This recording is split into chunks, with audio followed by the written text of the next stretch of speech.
Mirëmbrëma të nderuar shikues dhe mirë se erdhët në review. Unë jam Greta Topiana dhe ditën e sotme do ndalemi te zhvillimet politike. Ka qenë një javë, ashtu sikur të ndoqët edhe në review ditën e djeshme, me shumë zhvillime nga ligjit e politika. Ditën e sotme jemi vetëm pak orë më përpara protestës e cila pritet të zhvillohet ditën e nesërme nga ana e Partisë Demokratike. Është lajmëruar për një protestë e cila do të nis ora 18:00, një protestë e konsideruar si një protestë kombëtare. Partia Demokratike ditën e sotme madje anëtarët e saj kanë postuar fotografi nga zona të ndryshme të Shqipërisë, aty ku deputetët janë shpërndarë, jo vetëm deputetët, por anëtarët e Këshillit Kombëtar të shpërndarë për të mbledhur sa më shumë qytetarë për t'u bashkuar ditën e nesër me protestën. Ndërkohë nga ana tjetër, policia ka njoftuar në faqen e saj zyrtare se forcat e policisë në një farë mënyre do të jenë do blindojnë kryeministrinë, madje kanë bërë dhe thirrje qytetarëve se disa rrugë do të jenë të bllokuara, kështu që të shmangin disa nga akset kryesore. Kemi shumë për të diskutuar, nga skenaret të opozita dhe sigurisht situata politike. Ndjekim pak siglën dhe më pas rikthehemi për të diskutuar të gjitha këto në review.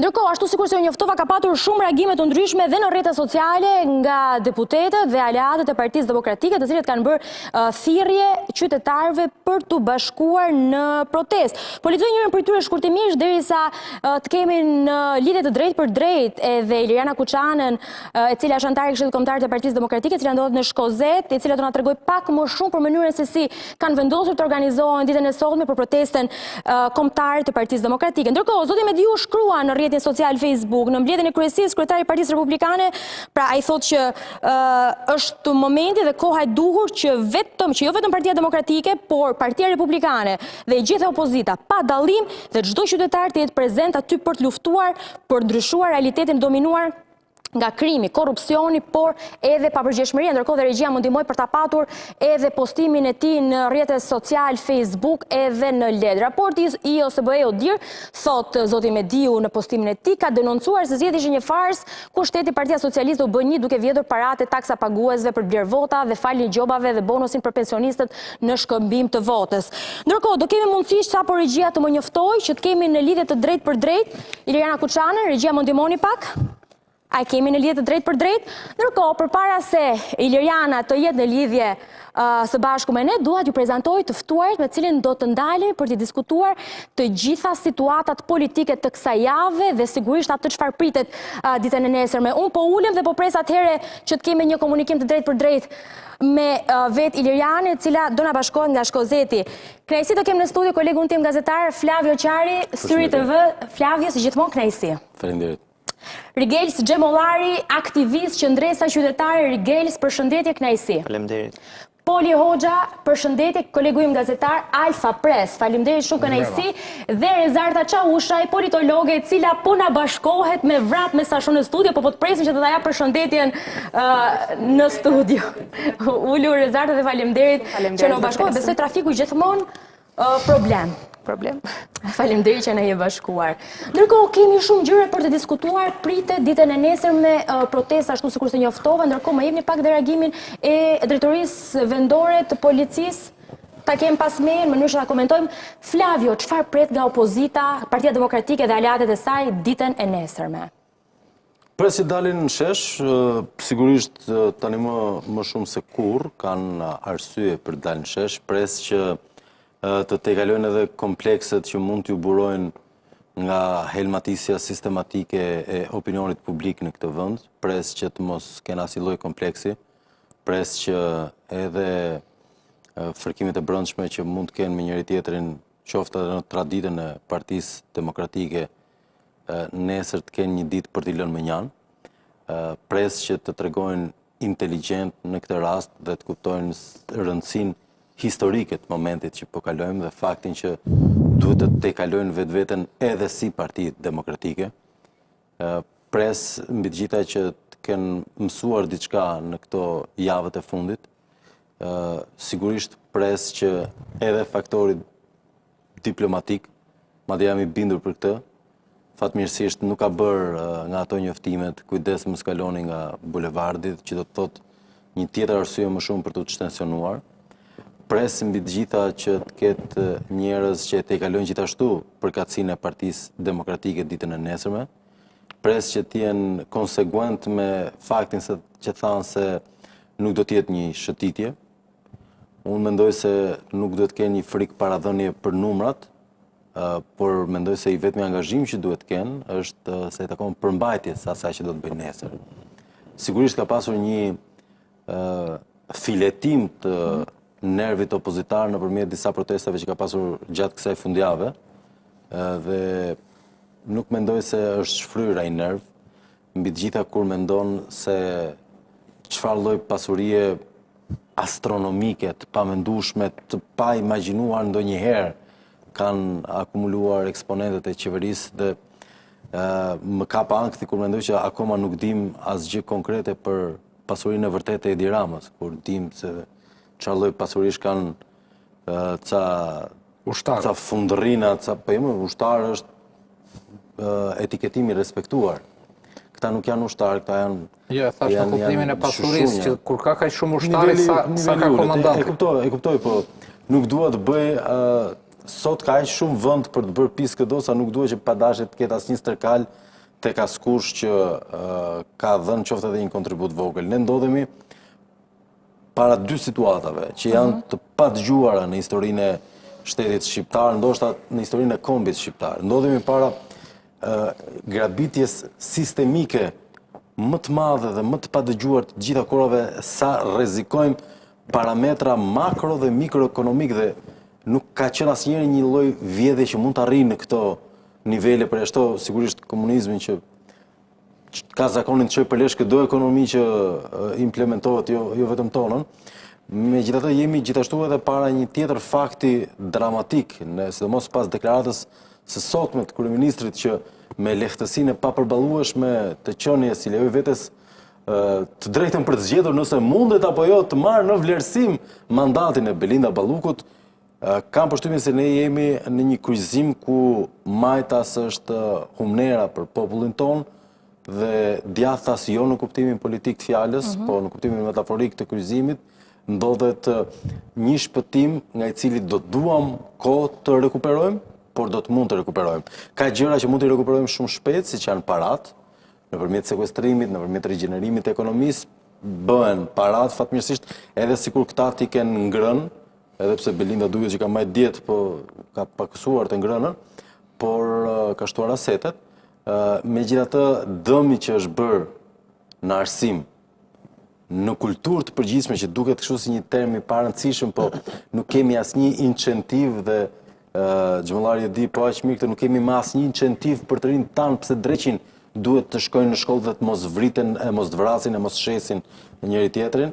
Këto janë drama shumë të mëdha dhe sigurisht pa llogaritur sigurinë kombëtare, sektorin energjetik dhe çdo sektor tjetër ku çuditërisht ashtu si një metastaz me eficiencë maksimale, rilindja e Edi Ramës ja ka dalë të vdes, të vyshk dhe të vras, gjithçka ka prekur me një sukses gati 100%. Flavio, do më lejosh se tashmë kam edhe Iliriane në lidhje, unë e thash edhe në hyrje që eksponentë e Partisë Demokratike janë shpërndarë në qytete të ndryshme, të paktën këtë kanë deklaruar edhe treguar nga fotografitë e shpërndarë në rrjetet sociale, që tashmë janë mes qytetarëve në zonat e përcaktuara për t'i thirrur ata drejt protestës. Iliriana Kuçana na është bashkuar. Iliriana, të përshëndes.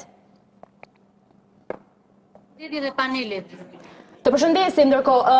Iliriana, ti ndodhesh në Shkozet dhe je duke në zonën e plazhit, Po? dhe keni një përshëndetje të zjarrt nga qytetarët, nga demokratët, të cilët presin me padurim për t'i dhënë ftyrjen dhe dorën e fundit e Edi Ramës. Qytetarët janë të lodhur, qytetarët janë të vjedhur dhe mjafton që të vini dhe t'i dëgjoni, të flisni me ta dhe të kuptoni që janë të vendosur për të qëndruar deri në shpëtimin e Shqipërisë. Iliriana, Nuk bëhet fjalë për Partinë Demokratike, por bëhet fjalë për shpëtimin e Shqipërisë. një pyetje kam, Iliriana. Nesër protesta është paralajmëruar në orën 18:00. Të paktën nga njoftimi i bërë nga policia është 2 orë.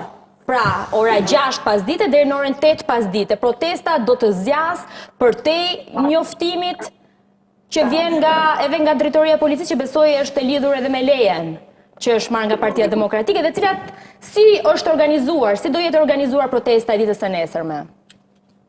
E dashur Greta, është një protestë ndryshe nga protestat e tjera. Qytetarët do të dalin për të shpëtuar Shqipërinë. Qytetarët do dalin për hallët e tyre. Qytetarët do dalin për taksat e tyre.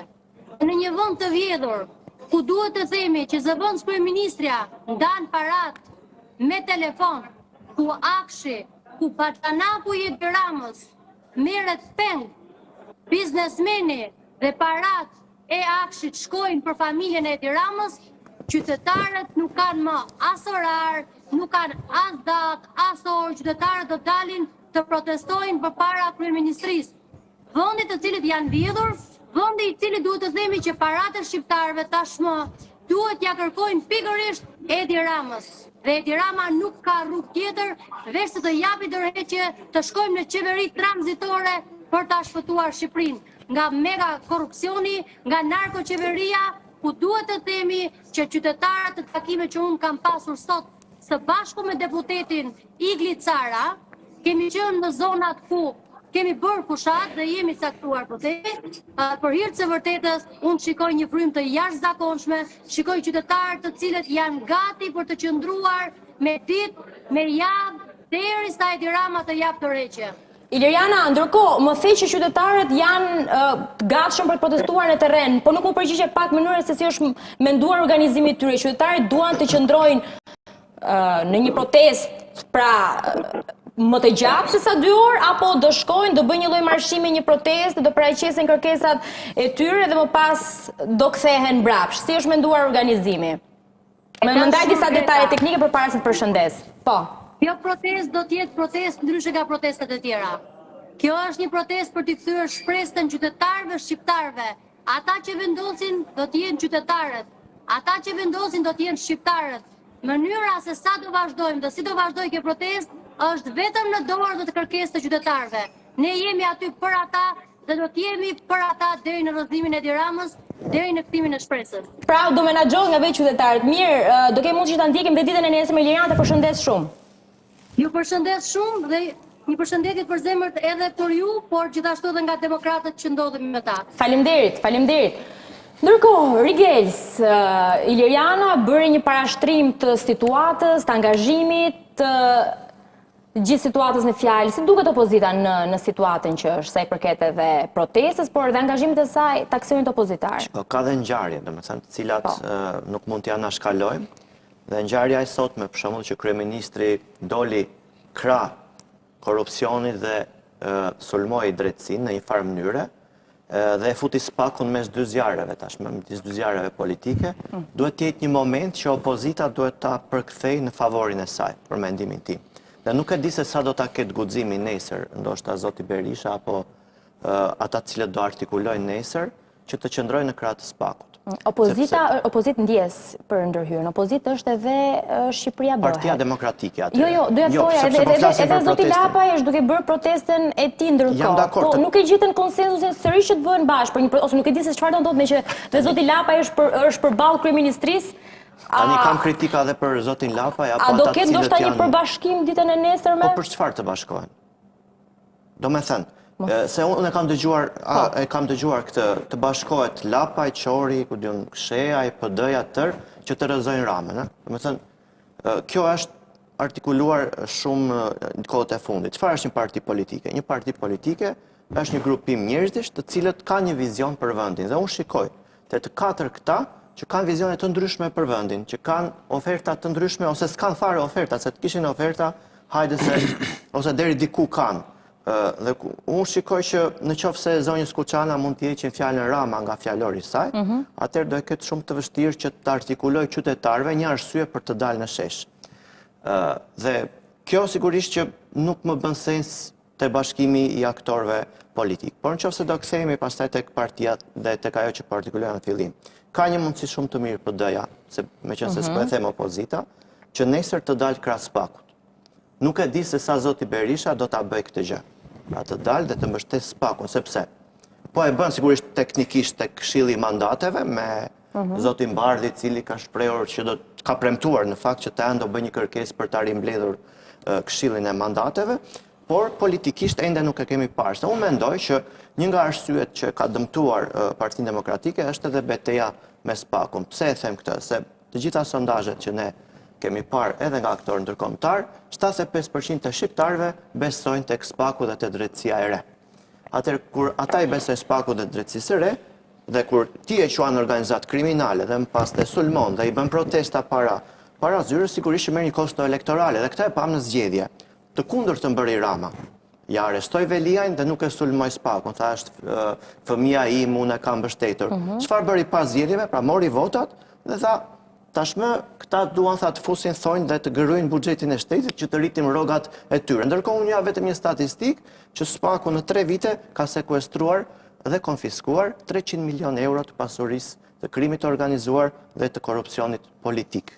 Që do thotë, ata i kanë sjell buxhetit shtetit 10 fish sa paga që marrin nga buxheti shtetit, kështu që paga që ata marrin e justifikon shumë punën që ata bëjnë. Dhe një pikë tjetër, me që sollet pikën e SPAK-ut, besueshmërisë, kredibilitetit, duhet të ndalesha pak edhe te situata e brendshme.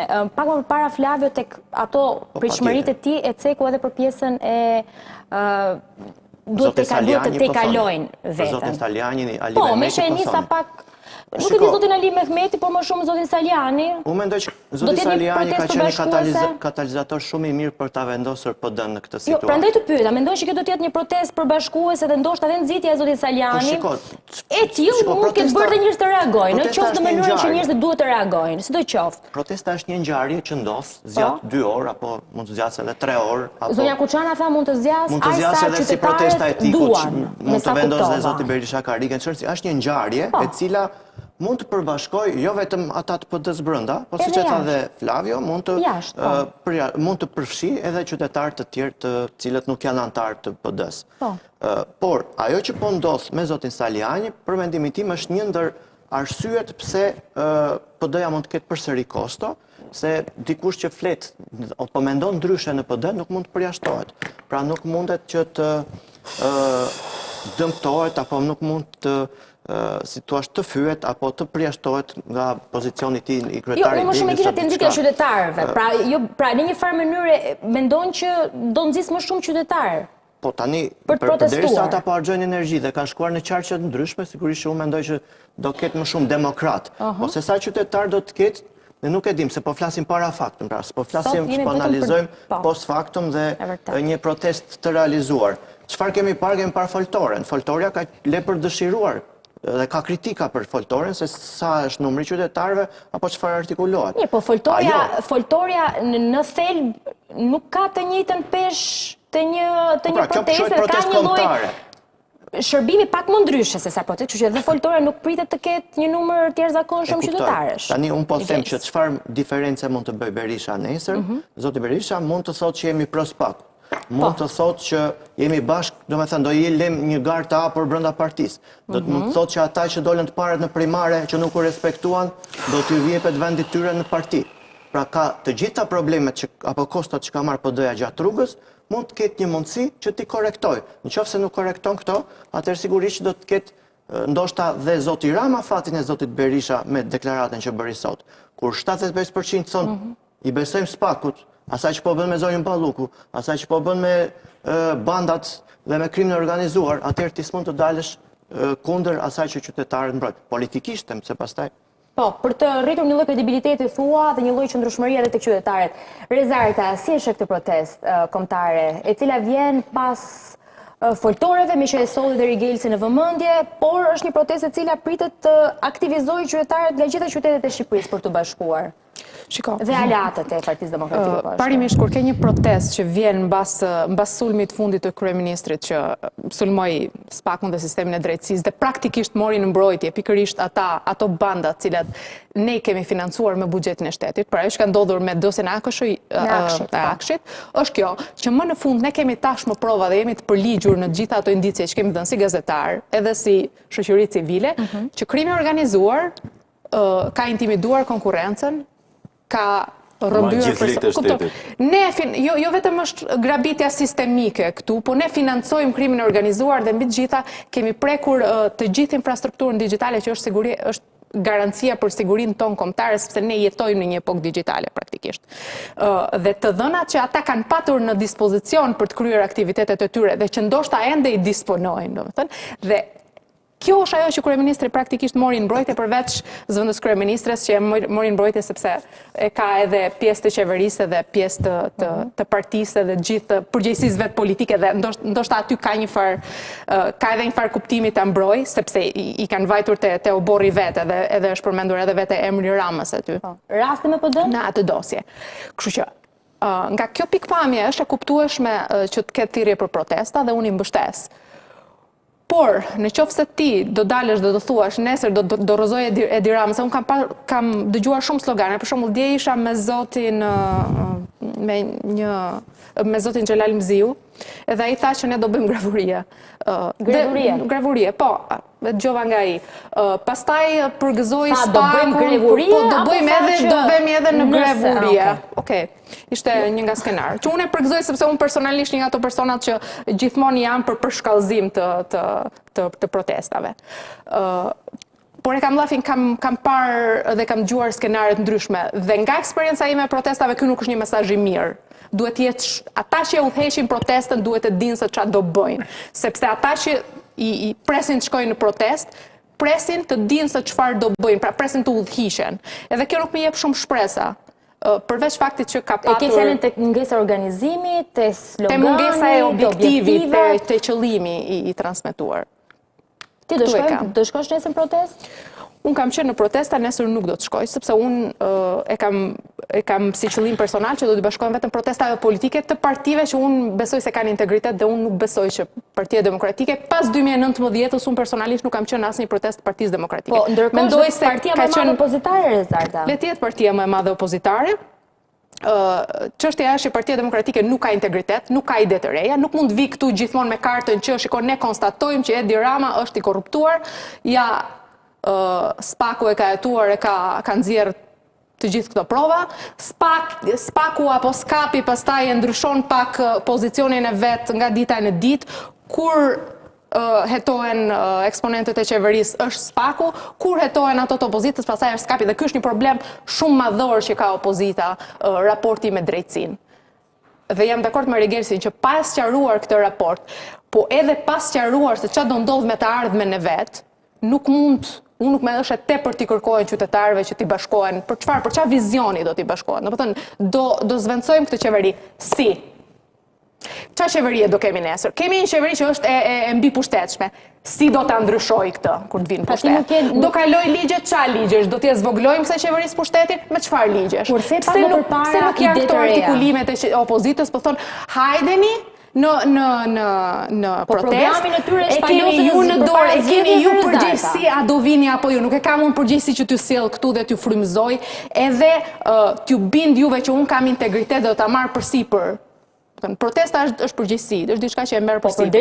Nuk është NGO aty, nuk del aty për betejë morale.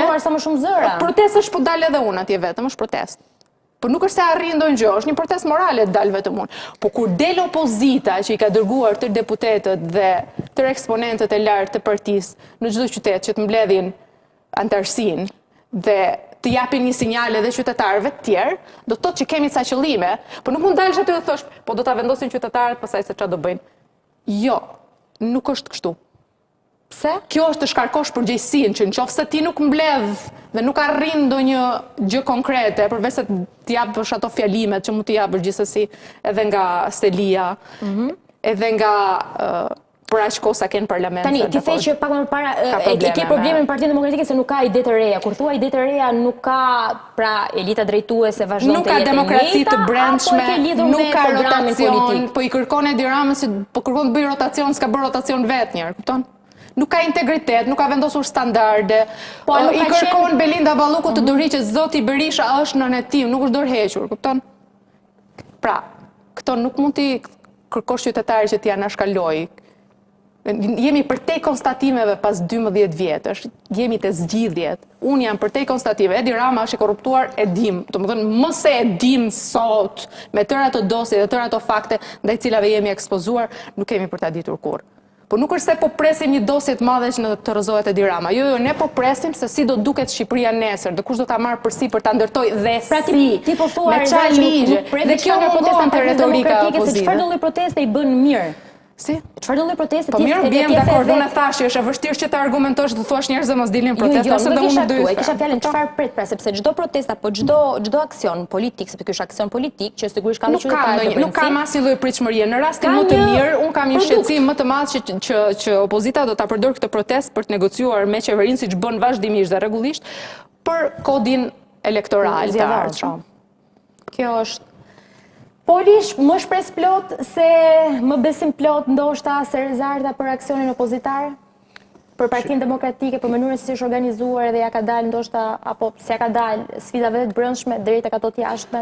Shiko, atë kemi arritur në një pikë të vendit që pavarësisht se nuk dalin, nuk ka njerëz në shesh, ose tani kanë filluar grupe, miliona njerëz protestojnë, mallkojnë, janë në depresion, janë në dëshpërim, në hallet e tyre të vogla, do më thënë, sa më shumë shikojmë fakte që s'është as korrupsion, se kemi gjetur një fjalë të bukur, por është një grabitje pa mëshirshme, do e thosha edhe pa pik empatie, do më thënë, që për vendin, për qytetarët, për taksa pagusit, aqme e domosdoshme është jo të protestosh, po ta bësh si në Somal, ku ishte kjo në Nepal, ti hedhësh në lumë.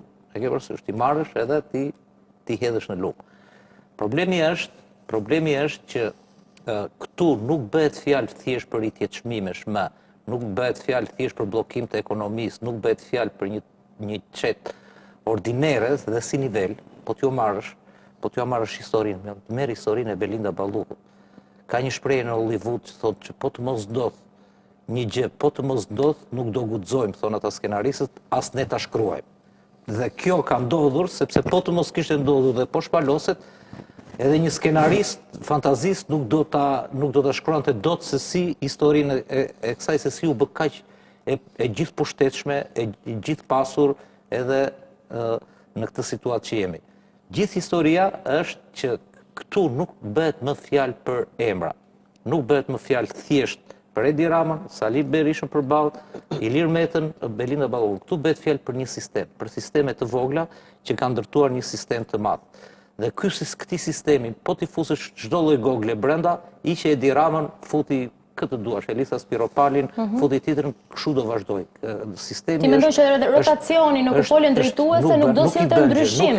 Nuk fare. Po çfarë bën, shpërbëjmë dy partitë kryesore, thua që kemi ndryshim? Sistemi, republikë tjetër. Kush është sistemi, ta bëj pyetjen? Kjo që po ndodh. Mungesa institucionave.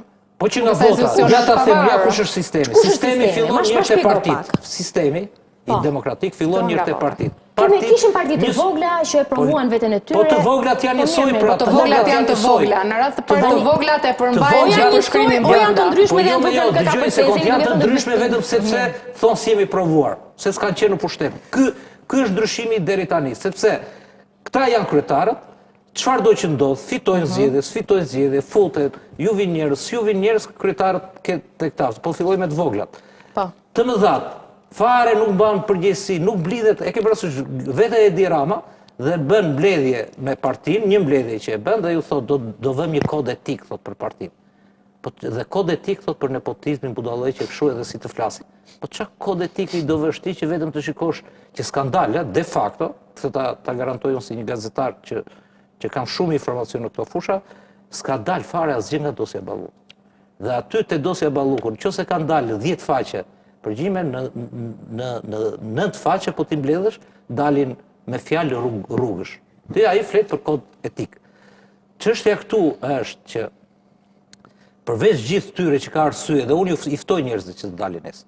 Në çdo lloj proteste, po dhe nesër. I ftoj njerëzit që të dalin secili për këndvështrimin e vet, sepse secili ka një gjë për të protestuar. A do të ishte mirë që të ishin bërë gjithë bashkë edhe partitë opozitare të vogla? Po është sistemi që si bën bashkë, ata su bën bashkë të voglat në 11 maj do kishin 15 deputet. Po nuk përpara zgjedhjeve ata dhanë një lloj argumenti që donin të provonin veten e tyre, e lidhen pak me kryetarin e opozitës, fakti që nuk ka një ndryshim. Dëgjojnë se unë i kam përkrahur shumë. Të kuponës, politike ata kanë bërë dhe një mëkat edhe më të madh. Ata e shtyn shpresën e forcave të reja dhe një 10 vjet të tjera, me atë që bën. Po sepse ishte moment historik, në atë moment që këta dhe ngjitën, dhe patën një vlak, dhe këta mund të kishin krijuar një grup, le të mos ishim një grup parlamentar, 10-15 deputet që mund t'i çanin 2 dinosaurët e politikës. Ku çaloj sipas teje? Po sepse kanë të njëjtën sëmundje si partitë më dha, brenda vetë, tek lufta egoja për kryetarëve, ku kush do futet mu, do futesh ti kaq, është simptom pra është sistem. Dhe këtu çdo gjë merr më të mirin, merr politikanin më perëndimor të mirë, futet te ky sistem, do bëhet ky si sistemi, nuk e ndryshon dot ky sistemin. Që çdo të thotë, do të thotë tani ne kemi arritur në një rrezik kombëtar. Rreziku kombëtar është që më në fund doli në shesh, sepse nuk është artikuluar qartë. Unë e kam thënë sa herë që ka mundur. Këtu krimi organizuar dhe politika dhe shteti janë një. I vetmi që artikuloi ishte Braua, kur u pyet, sepse ishte një pyetje e inxhinieruar duke nga kryeministri, ishte vetëm një antar i KPP-s, i thoshte, në qoftë se të vjen dikush, një zyrtar i lartë që ju e toni për korrupsion, kë do zgjidhni destabilitetin e vendit apo do vazhdoni detyrën? Dhe Braua i tha, për stabilitetin dhe për sigurinë kombëtare keni Këshillin e Sigurisë Kombëtare, ne kemi punën tonë. Por pyetja më ashtu që ishte si më me helm ishte të katërtve, kuj do t'jepni përparësi, krimit të organizuar apo korrupsionit? Në fakt, aty baset ishin vënë për 2 prokurorë të Spakut, për shefin e krimit të organizuar që ishte Xholi dhe për shefin e korrupsionit që ishte ky që fitoi. Dhe i vetmi të tre të parët thanë, për ne janë të 2 të barabartë, prandaj kemi dhe 2 sektoret. Ky tha, për mua tha, dhe vetëm pas një jave u vërtetua. Për mua tha, krimi organizuar ushqen korrupsioni, tha, korrupsioni ushqen dhe ke akshin më tipik s'ka ku të shkoj. Dhe unë po të them, pse janë të shqetësuar ndërkombëtarët? Ndërkombëtarët janë shqetësuar se godasin për shembull një organizat që i kapën 1 tonë, e di që thonë, i kapet Ania me 1 tonë kokainë, dhe në çdo lloj organizate, kur goditet kështu, ju sekuestrojnë çfarë ju gjejnë andaj llogari bankare, vila, gjëra kështu, dhe këta pas 6 muajsh, i arrestojnë pas 6 muajsh këta porosisin 1 tonë tjetër. Dhe kanë vrarë mendje, po kanë bërë analizën. Si shpjegohet që është i vetmi lloj krimi që me një goditje kaq të fortë, në 10-100 milion euro, këta rikuperohen, sepse është baza logjistike këtu. Të të bëjë një pyetje, dhe krimi organizuar tani është bërë biznes, ne i quajmë biznesmen, ju vëmë emrin biznesmen. Është bërë biznes, po kush të bën biznes? Biznes të bën politika, të bën shteti, kush të jep leje ndërtimi, kush të jep resort, kush të jep punë publike. Dhe kjo është pika që duhet goditur, domethënë përfundimisht që të marr fund kjo. Se në folje për sistemin, prandaj. Po, dhe për sistemin. Sistemi kush? Më hoqë partitë e vogla, the që dështuan, madje zgënjyen edhe për 10 vjet në vim. Gerta. Në PD-ja dhe PS-ja luajnë lojën e tyre. Është sistemi është republik tjetër. Është republika e re siç u bën në Itali, republika e dytë pasi filloi lufta kundra mafjes. Kur u mbyll me problemet e veta dhe u vendos shteti ligjor. Ky është sistemi që çliron votën, çliron partitë, çliron drejtësinë, e lë drejtësinë të pangacmuar nga politika, nga korrupsioni. Shumë gjatë akshës se kanë bërë 2 orë. Jo, nuk po flas për akshën, nuk po flas për sistemin. Dhe dalim te protesta, me që e ke temën e protestës. E vetmja gjë madhore sot që rrezikohet është një përplasje, sepse Edi Rama me çështjen Balluku dhe me akshin në fakt nuk po mbron Ballukun. Madje unë them nuk po mbron me as veten, po mbron sistemin, po mbron gjithë korrupsionin. Dhe është vendosur, sidomos sot e kaloj, dhe është vendosur i gjithi përballë këtij ishulli që është Spaku me GKK-n, që u duk hapur jo duk hapur, por nuk fshihet më që përfaqësohet një kosisht dhe çfarë duhet bëj Partia Demokratike duke nisur ndoshta edhe nga nesër? Çdo parti. Apo foltore që ka nisur për Çdo parti, përveç gjithë një mihalleve që ftoi. Ndoshta se përveç një mihalleve. Ka diçesh përpara kryeministrisë ndërkohë. Dëgjoj, Belinda Balluku nuk po e heqin denoncimet e Partisë Demokratike. As protestat. Belinda Balluku nuk e heqin as protestat, as Edi Ramën. Belinda Balluku po e heq dhe do ta heq SPAK-u me perëndimorët që po e mbështesin SPAK-un, bashkë me GKN. Dhe Edi Rama të shkojnë atë rrugë. Por ti në këtë moment rreziku i madh është që i vetmi ishull, e vetmja lule që mund të sjellë të sistemit, ti duhet ta mbrosh tani nga sulmi frontal dhe i hapur i qeverisë, sepse e ka sulmuar SPAK-un Sali Berisha, po me retorik, para SPAK-ut, nga balkoni, atje. Këtu kemi të bëjmë me një shtet të tërë që po sulmon një institucion tjetër, me gjithë fuqinë e vetë. Sot ai tha, e kishte mbledhur që grupi parlamentar, sot ai tha, grupi parlamentar nuk u deklarua fare, as për datë, as për gjë, tha, jo, tha, s'ka, tha. E urdhroi Pashaj, çfarë Pasha? Sultani tha, jo, tha, grupi tha, s'ka për të marrë asnjë vendim. Do thënë, kemi arritur në këtë pikë që individët urdhrojnë partin, aksionet, ligjet, gjitha. Dhe e vetmja energji. Dhe e vetmja. Jo, është sistem. Si që ka sistem që ka Edi Rama, është sistem. Po, është më pjesë e sistemi, ti që Edi Rama një lloj do vazhdoj. Kush do vazhdoj një lloj? Një lloj sistemi.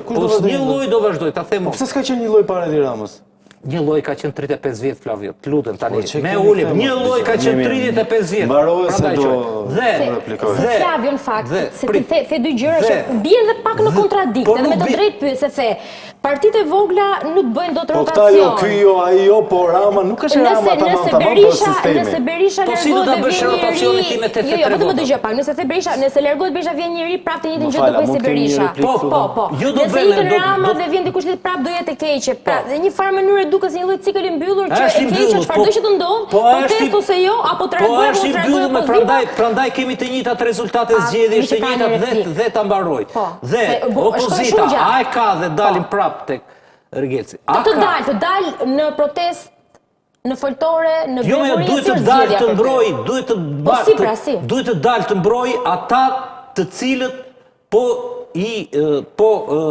godet Rama. E kam fjalën në çfarë forme duhet bëj Partia Demokratike? Duhet të dalë qartë dhe sepse nuk mund të lozësh me hipokrizin që SPAK-u, SKAP-i, disa janë të mirë, disa janë të këqinj, disa... Po pse mos ndodh kjo?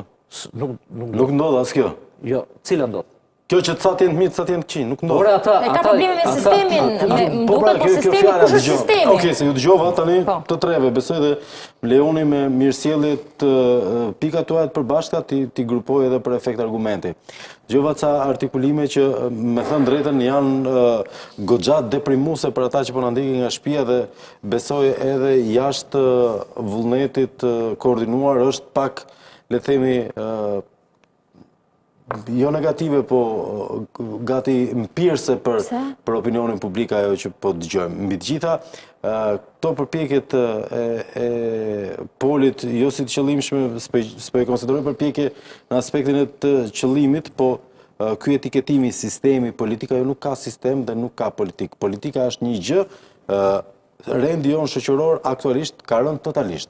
Se nëse do flisnim për sistem, do flisnim për një sistem që ka funksionuar më përpara njësoj, edhe do të funksionon aktualisht kështu, dhe gjasat që do të vazhdojnë janë 100% nëse ne nuk ndryshojmë plotësisht dhe rikthejmë Republikën e Re të Lulzim Bashës për batut kjo. Tani. Po do të pëse thot Bashë ndjes për Kjo është quan sistemin, do më thënë Pol, në një farë mënyrë, kjo është retorika e 3 viteve. Kjo është retorika e 3 viteve të fundit e Partisë Socialiste dhe duhet thënë në aspektin propagandistik suksesi më i madh i saj. Po pse Levertis Partisë Socialiste dhe thotë që janë bashkë me Partinë Demokratike? Nuk i kupton efektet? Jo, është pyetja naive, ma shpjego ti. Nuk do kisha ardhur këtu nëse do besoj se aq naive. Sidoqoftë, suksesi më i madh propagandistik i Partisë Socialiste dhe enka si kryeministrit Edi Rama është barazimi i kujdo tjetër me të. Ai ka dy talente, përveç se për ta bërë këtë dhe për ta implementuar propagandën e tij në një mënyrë Se kapilare. ne nuk kemi aftësi që ta deduktojmë këtë vetë, nuk kemi në aftësi ta investigojmë se sa është pasuruar opozita gjatë këtyre viteve, Flavio. Jo, mos lera të pjesën për naivitetë, nuk kemi kaq naiv. Flavio, Në qoftë se ne kemi qenë ju e diun që nuk të pëlqeu Se po ka dhirë si propagandist Edi Ramës. O Flavio, ti ke rezolut të shkruar nga 17 në Këshillin Kombëtar të identifikojmë njerëzit që bashkëpunojnë me pushtetin, me tendera, me sekserleqe. A e ke zyrtare, ma Dhe shumë e drejtë që është ashtu. Dhe nuk e mohova. Po mirë, më vëllë se... Tani është një gjë që ata trajtojnë si diferencë mendimesh i tjetër gjë që... Po të thua që të vërtet për Berishën e që jemi patronazhist të Edi Ramës. Do më thënë se kështu... E sigurt është që 3 personat e tjerë në tavolinë nuk janë ata që janë pasuruar gjatë kësaj kohe. Zot Fajle ka Saliu që ka 300 apartamente. Po jo, shfaq Saliu le të shikoj apartamentet e familjes së vet, valla, pse të shikoj të 300 ka me siguri. Po e ka edhe ai një mal në mes të Tiranës se familja Berisha. E ka patjetër. Gjuna që u tërhoq dhe qori nga ajo protesta pasi arriti suksesin e tij. Tani nëse do i kthehemi pak fakteve, do ju lutesha. Flasësh me qorin për atë të drejtë. Po pra gjunaf që u tërhoq edhe qori nga. Do e flas, duhet të kesh qorin fal që ta flasësh. Ndoshta në mënyrë të ministreshme. Nuk jam me qorin, jo. Mbështet partitë e vogla, ka thënë Rezarta, ka shprehur publikisht. Jo, Flavio. E di që nuk është qef, po tash ta them dhe unë një argument. Problemi është në këto momente nuk duhet jemi absolutisht të ndërgjegjshëm që nuk ka pasur për të pasur askënd që të arrijë atë nivel helmatisit shoqërisë shqiptare si Edi Rama. Dhe këtë mund ta themi pas një lloj kompleksi. Po, është sigurt, nuk e ka bërë këtë.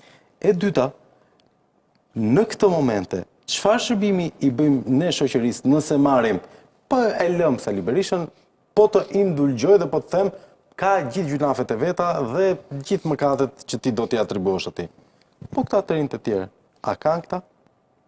Njëtat mëkate? Si kanë. Tani, ta ndjekim pak logjikën tuaj deri në fund me sistemin e politikën. Një sekond. Po dhe 99% e PD-s e demokratëve si kanë. Një sekond. Si kanë, nuk janë demokratët, as në ndrata, nesër nuk kanë gjyq për korrupsion, siç ka zoti Berisha. Nuk mundet të thoni se ka një paradoks të llatarshëm në argumentimin tuaj. Dhe nuk e kam me dashakësi këtë, ju a them me dashamirësinë më të madhe. Nuk mund të thuash Edi Rama vjedh zgjedhjet, bien dakord? Po. Bien dakord? Jo tamam. Me mua po. Jo tamam. Përdor shtetin. Përdor shtetin, ka një sistem klientelist. Po pra, është i manipuluar rezultati zgjedhjeve. Si? Është i manipuluar rezultati zgjedhjeve. Jo, nuk është i manipuluar, ka përdorur shtetin. Është ky rezultati. Çfarë thotë Odiri? Ore, është ky rezultati i lirë dhe i ndershëm i zgjedhjeve? Jo, një sekond pra, një sekond. Fol siç është. Jo ka vjedhur zgjedhjet, pra nuk i ka vjedhur. Vjen keq, unë themi ka vjedhur nga provat që unë kam parë dhe disponoj. Po pra, ti nuk i ke parë, nuk mendon. Ti nuk je OSB Odirim. Po jam gazetar. Po pra. Se fakti që rastet që ti ke, po çfarë do të them? Po për rastet që ka mos ka vjedhur. Fakti që e disponoj unë si ka një autoritet që flet për legendë, fakti që mund ta ketë OSB Odiri është fakti i mirë? Jo, pra fakti është fakt. Tani edhe një. Fakti është që problemi duhet përcaktohet mirë, lloji i vjedhjes, sepse nëse nuk e përcakton nuk e zgjidhni Flavio. Dakor, një sekond. Dakor që i ka marrë në mënyrë të pandershme. Po dakor, ore keni shumë drejt gjithë. Bien dakor. Tani ju thoni, zgjedhjet nuk ka rezultatin e ndershëm 100%, apo jo? Kur e argumentoni, opozitën pastaj thoni, nuk është gjë kjo opozita se ja shife ka marrë 83 mandate këtë tjetri. Tani, ndajni menin. Ta ndaj unë mendjen, ta ndaj unë. Po, ta ndaj unë. Nuk është dhënie parash edhe shitje. Në qoftë se është thjesht shitje vote, do thotë që ka një person që është i gatshëm të shes. Pse opozita nuk e bin dot atë që ka një të ardhme më të mirë të mos e shet votën. Ky është problemi nga ana e opozitës, se nga ana e qeverisë mund biem dakord. Ky është thelbi patjetër. Po, është patjetër që është thelbi. Ja ta përfundoj se ka mekanizmi kryesor për ndryshimin e pushtetit në demokraci është vota. S'është mekanizmi kryesor për manipulimin e zgjedhjeve. Jo, po them, vota është mekanizmi kryesor për ndryshimin e një sistemi. Po e ke të zhvlerësuar votën më. Po duhet ta rindërtosh nga e para, po si rindërtor? Duke ndonjur Teselia PD-s në Tiranë, apo duke vajtur shqiptarëve në derë më derë? Ajo është zgjedhje. Zgjedhja. Një sekond pa tani, pa unë zëror.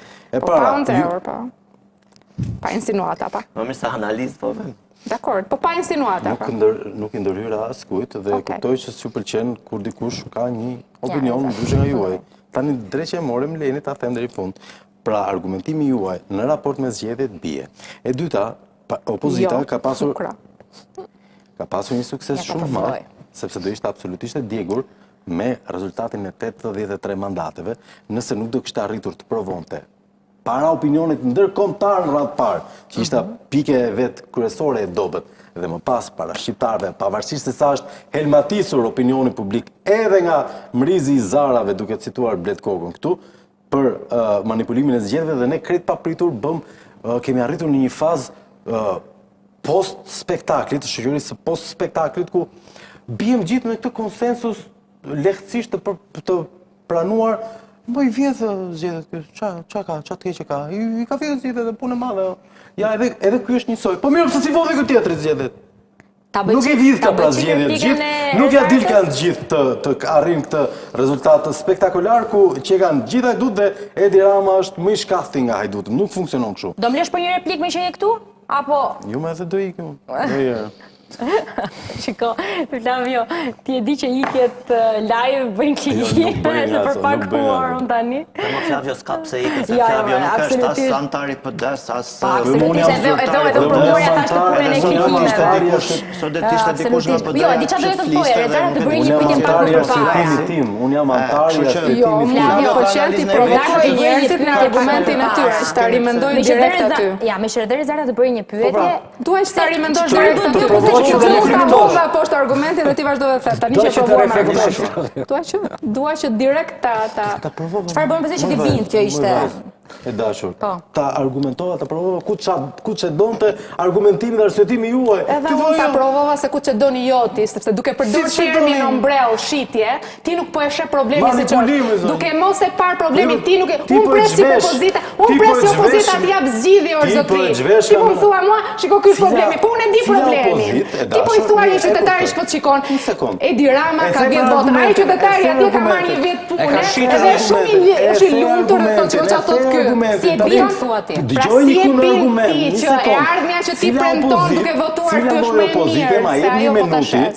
Ma jep një minutit, lutëm, cila lloj opozite, dhe si duket kjo opozita, qa lloj muskulature dhe strukture kockore ka, që përballon këtë sasi milionash, që ne jemi ende ke korja, këtë kapacitet të kontrollit të intësishëm të gjithë popullatës, sistemi TIMS, dhe ja ta mbaroj pyetjen o vlla. E kuptuam pra, e kuptuam pyetjen. Kap dyshimet e mia. Po cila opozitë është ajo që si duket kjo? Ja përfundoi Jo, më vjen keq.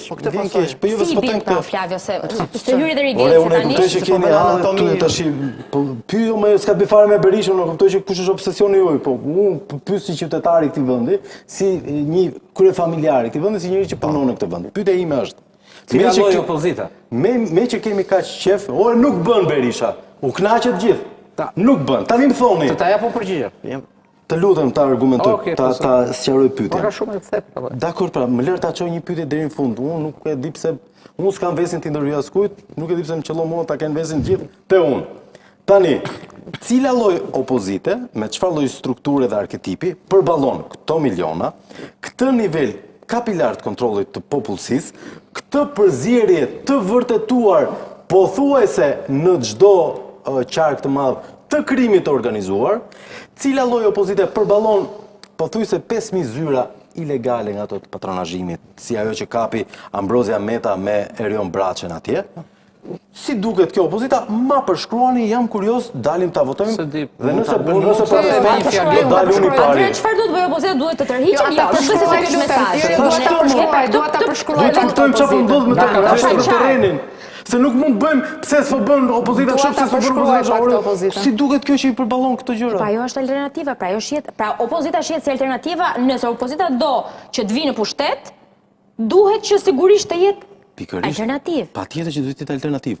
Po pse kjo alternativë? Se do jesh forca më e madhe. Pyetja ime, atëherë po ripërifrazoj. Pse që ka alternative keqe, kjo opozitë që kemi mes Berishës, Lapajt, Shehajt, Qorrit, pse që kanë këta kaq të këqij? Dhe pas ka një opozit tjetër, një rrugë të tretë që ne nuk e njeh kemi. Po si do i bëhet? Këta janë pra. Po si do i bëhet?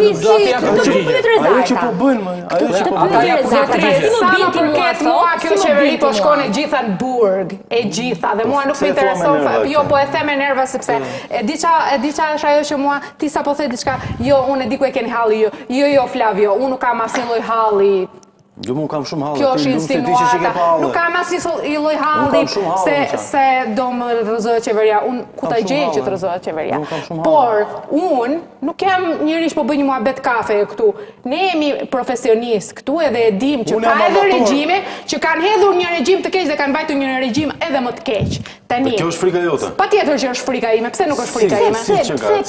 Cilat janë treguesit që të bëjnë ty të mendosh që do kalojmë nga Rama dhe politikat e tij dhe ekonomia e tij e centralizuar dhe e kriminalizuar dhe ai mali në mes të Tiranës më bën mua.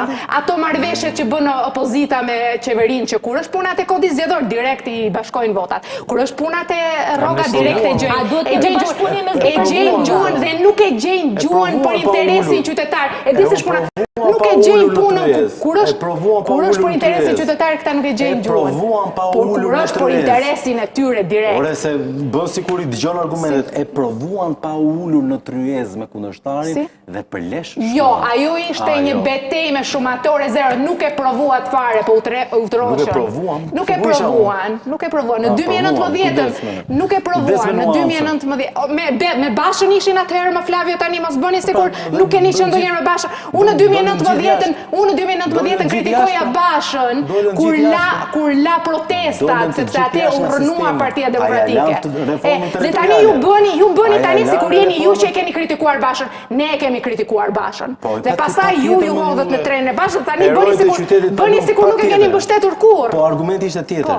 Argumenti ishte ky. E lanë tryezën bosh dhe iku e gjithë Shqipëria për lesh. Si? Po dipi më mirë, dipi bosh. Se sa me djallin e reformës. Jo, larguat nga betejë më madhe ndaj. Unë mendoj që Partia Demokratike. Apo thoni tani reforma. Partia Demokratike humbi në 2019 kur braktisi protestat mbasi kishte djeg mandate. E mori atë vendim dhe ishte shumë radikal. E mori atë vendim, do ta mbaroj. E mori atë vendim dhe ishte radikal. Por ishte një vendim shumatore zero. Ose do i shkojë deri në fund dhe do fitoje gjithçka, ose nuk i shkojë deri në fund dhe do humbje gjithçka. Dhe kjo është çka ka ndodhur. Ka humbur gjithçka dhe nuk ka asnjë lloj gjëje që mund t'i bëni ju. Nëse nuk është, të tërë liderat politik të PD-s do japin dorëheqjen sepse kanë përgjegjësi politike dhe morale për të humbjet. Dhe për faktin që nuk kanë treshur dot as në protesta dhe as në kutitë e votimit. Po njerëzit që blehen nga Edi Rama. Një pyetje duhet të shkruajë që vlen nga Edi Rama. Shoqë që keni replikë. Sepse këta shit kanë votën, po ky vend është i pabanueshëm. Po atëherë këta njerëz janë gati të binden që të mos e shesin votën. Me kë e ke Rezarta, se s'po e kuptoj. Me Partinë Demokratike. Tani ti ke me kupolen, vetëm Partinë Demokratike ke kupolen. Vetëm sa ta kuptoj pak. Vetëm mund të flas domethënë. Praktikisht ky është halli im se të di ku do janë kuptuar drejtues. Ky është halli. Dhe unë mendoj që pa u bërë kjo nuk ndryshon asgjë. Patjetër. Po lere po këtë sikur të jam bërë pesë balos këtu. Ore, pyetja ime është kjo. Keni shumë drejt. Tani shiko. Ja ta përfundoj se pastaj do ankohet. Flet më shumë se gjithë dhe thotë nuk flas fare. Folja ke faj ti një pyetje dhe s'po. Ka bëj një pyetje u përgjigje. Vazhdo provokon pyetje pas pyetje. Me përgjigje. Ka rëndë të bëj vetëm pyetje. Po, ka rëndë të bëj vetëm pyetje, atëherë të bëj pyetje, edhe të largohet. Arritëm kaq shpejt këtu. Do largohem. Pyetja ime është kjo. Pra pyetje. Ti e di çka ka ndodhur? Më ndërhyri, po i kthej përgjigje. Po ti bëre një pyetje dhe nuk e mora përgjigje. Ne kishim një angazhim për të përgjigjur. Patjetër. Tani, Rezartë dashur. Ti e di çka ka ndodhur në çdo vend tjetër të botës, kur bie një parti e madhe. Apo jo? Sepse totali i votave do të jetë gjithmonë 100%. Qartë. Dhe çdo herë që një parti e madhe ka rënë, është zëvendësuar menjëherë nga forcat të reja, nga një parti e re. Po. Tani, pse nuk ka ndodhur në Shqipëri kjo që të mirë, nuk bën. Opozita janë shumë të qinë, janë bashkë, edhe pse s'kan dalë, janë bashkë. Ka fajin Rezarta që bind opinionin publik aty, se ka aq fuqi Rezarta, po ta kishte atë fuqi të drejtë, do isha atje duke kandiduar, duke mbledhur vota. Po sepse kjo është qasja juaj që jemi ne këtu në studio dhe bindin opinionin publik që opozita nuk vlen. Rezarta se të shkojnë publicitet për një minutë. Argumente më të mira. Edhe një herë pyetja. Keni nevojë për argumente më të mira. Edhe një herë pyetje që të marrësh përgjigjen. Po ky s'ka marrë e parë, përgjigjen e kësaj ka marrë sistemi i partive i është kjo. Pse nuk ka dalë ende asnjë sistemi? Pse nuk u zëvendësua PD-ja nga partitë e vogla dhe pse as këto partitë e vogla që edhe Se bën kode zgjedhor që Jo, ka mos futet. Ja, ta kthej sepse përgjigjen, është proces, edhe kjo i rigjenerimit dhe i rimëkëmbjes Se ti beson të forca partive të i vogla, reformimit, në qoftë se ka një vullnet të tillë se deri tani nuk ka, edhe ajo do kërkon të kohë.